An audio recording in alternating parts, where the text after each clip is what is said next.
Hi guys, welcome back to my channel Daksh family kitchen. ಇವತ್ತು ನಾವು ಹಾಲ್ಕೋವಾ ಅಥವಾ ಪಾಲ್ಕೋವಾ ಹೇಗೆ ಮಾಡೋದು ಅಂತ ನೋಡೋಣ. ಅದಕ್ಕಿಂತ ಮುಂಚೆ ನಮ್ಮ ಚಾನಲಿಗೆ ಸಬ್ಸ್ಕ್ರೈಬ್ ಮಾಡ್ಕೊಳ್ಳೋದವರು ಪ್ಲೀಸ್ ಸಬ್ಸ್ಕ್ರೈಬ್ ಮಾಡ್ಕೊಳ್ಳಿ, ಹಾಗೂ ಪಕ್ಕದಲ್ಲಿರೋ ಬೆಲ್ ಐಕನ್ನ ಪ್ರೆಸ್ ಮಾಡಿ. ಸೊ ನಾನು ಹಾಕುವಂಥ ವೀಡಿಯೋಸ್ ನೋಟಿಫಿಕೇಷನ್ಸ್ ಎಲ್ಲ ನಿಮಗೆ ಬರುತ್ತೆ.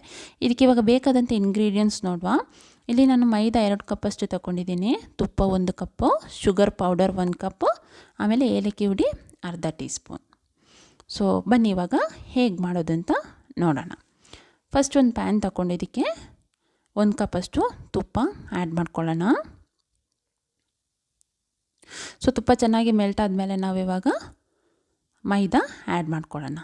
ಇಲ್ಲಿ 2 ಕಪ್ಪಷ್ಟು ಮೈದಾ ಆ್ಯಡ್ ಮಾಡ್ಕೊಳ್ತಾ ಇದ್ದೀನಿ 1 ಕಪ್ ತುಪ್ಪಕ್ಕೆ. ಸೊ ಇವಾಗ ಮೈದಾ ತುಪ್ಪದ ಜೊತೆ ಚೆನ್ನಾಗಿ ಮಿಕ್ಸ್ ಆಗಬೇಕು. ಸೊ ಚೆನ್ನಾಗಿ ಮಿಕ್ಸ್ ಮಾಡ್ಕೊಳ್ಳೋಣ. ಸೊ ಲಂಪ್ಸ್ ಎಲ್ಲ ಇಲ್ಲದಾಗೆ ಚೆನ್ನಾಗಿ ಮಿಕ್ಸ್ ಮಾಡ್ಕೋಬೇಕು. ಸೊ ನೋಡಿ, ಒಂದು 5 ಮಿನಿಟ್ಸ್ ಈ ರೀತಿ ಲೋ ಫ್ಲೇಮಲ್ಲಿಟ್ಟು ಮಿಕ್ಸ್ ಮಾಡ್ಕೊಳ್ತಾ ಹೋದಾಗಿ ಇದು ಗಟ್ಟಿ ಆಗ್ತಾ ಬರುತ್ತೆ. ಸೊ ಇನ್ನೂ ಒಂದು 5 ಮಿನಿಟ್ಸ್ ನಾವು ಈ ರೀತಿ ಲೋ ಫ್ಲೇಮಲ್ಲಿ ಇಟ್ಕೊಂಡು ಈ ರೀತಿ ಮಿಕ್ಸ್ ಮಾಡ್ತಾ ಹೋಗಬೇಕು.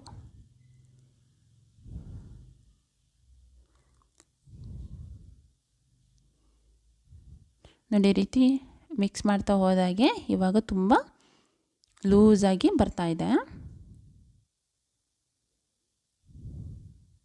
ನೋಡಿ ಎಷ್ಟು ತೆಳ್ಳಗೆ ಬರ್ತಾ ಇದೆ ಅಂತ. ಸೊ ಈ ರೀತಿ ಬರಬೇಕು. ಇನ್ನೊಂದು 5 to 10 ಮಿನಿಟ್ಸ್ ನಾವು ಈ ರೀತಿ ಮಿಕ್ಸ್ ಮಾಡ್ಕೊಳ್ತಾ ಹೋಗೋಣ.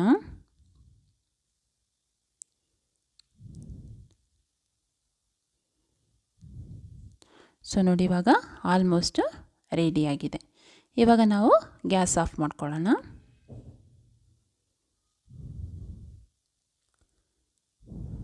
ಒಂದು ಫ್ಯೂ ಸೆಕೆಂಡ್ಸ್ ಇದನ್ನ ತಣ್ಣಗಾಗಲಿಕ್ಕೆ ಬಿಡೋಣ ರೂಮ್ ಟೆಂಪ್ರೇಚರಲ್ಲಿ. ಇವಾಗ ಇದಕ್ಕೆ ನಾವು ಶುಗರ್ ಪೌಡರ್ 1 ಕಪ್ಪಷ್ಟು ಆ್ಯಡ್ ಮಾಡ್ಕೊಳ್ತಾ ಇದ್ದೀನಿ.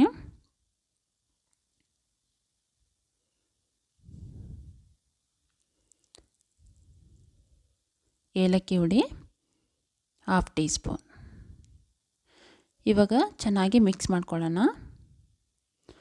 ಸಕ್ಕರೆ ಎಲ್ಲ ಚೆನ್ನಾಗಿ ಮಿಕ್ಸ್ ಆಗಬೇಕು.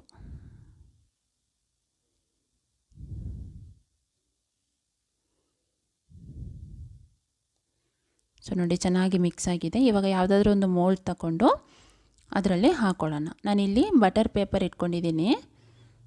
ಸೊ ಅದು ಅಂಟ್ಕೊಳ್ಳೋದಿಲ್ಲ, ಅಥವಾ ಬಟರ್ ಪೇಪರ್ ಇಲ್ಲ ಅಂದರೆ ತುಪ್ಪನ ಗ್ರೀಸ್ ಮಾಡ್ಕೋಬೋದು. ಒಂದು 1/2 ಅವರ್ ನಾವು ಇದನ್ನ ಫ್ರಿಜ್ಜಲ್ಲಿ ಇಟ್ಕೊಳ್ಳೋಣ, ಸೆಟ್ ಆಗಲಿ.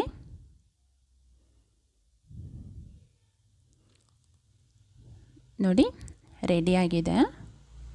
ತುಂಬಾ ಚೆನ್ನಾಗಿ ಬಂದಿದೆ. ಇವಾಗ ನಾವೊಂದು ಪ್ಲೇಟಲ್ಲಿ ಹಾಕ್ಕೊಂಡು ಕ್ಯೂಬ್ಸ್ ಥರ ಕಟ್ ಮಾಡ್ಕೊಳ್ಳೋಣ.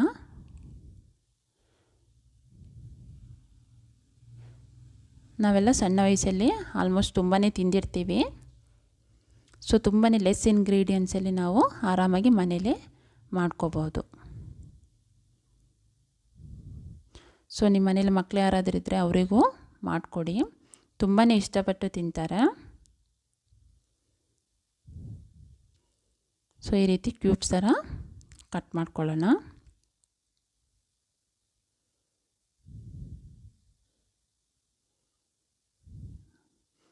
ನೋಡಿ ಎಷ್ಟು ಚೆನ್ನಾಗಿ ಬಂದಿದೆ ಅಂತ. ಸೊ ನೀವು ಒಂದ್ಸತಿ ಫ್ರಿಜ್ಜಿಂದ ತೆಗೆದ್ಮೇಲೆ ಅದನ್ನ ಪುನಃ ಫ್ರಿಜ್ಜಲ್ಲಿ ಇಡ್ಲಿಕ್ಕೆ ಹೋಗಬೇಡಿ, ಹೊರಗಡೆ ಇಟ್ಟು ತಿನ್ಬೋದು. ಈ ವಿಡಿಯೋ ನಿಮಗೆ ಇಷ್ಟ ಆಗಿದೆ ಅಂತ ತಿಳ್ಕೊಂಡಿದ್ದೀನಿ. ಇಷ್ಟ ಆದರೆ ಪ್ಲೀಸ್ ಲೈಕ್ ಮಾಡಿ, ಹಾಗೂ ನಿಮ್ಮ ಫ್ರೆಂಡ್ಸಿಗೂ ಶೇರ್ ಮಾಡಿ. ನೆಕ್ಸ್ಟ್ ಇನ್ನೊಂದು ಡಿಫ್ರೆಂಟ್ ಆದ ರೆಸಿಪಿಯೊಂದಿಗೆ ನಿಮ್ಮನ್ನ ಮೀಟ್ ಮಾಡ್ತೀನಿ. ಟಿಲ್ ದೆನ್ ಟೇಕ್ ಕೇರ್, ಬಾಯ್ ಬಾಯ್.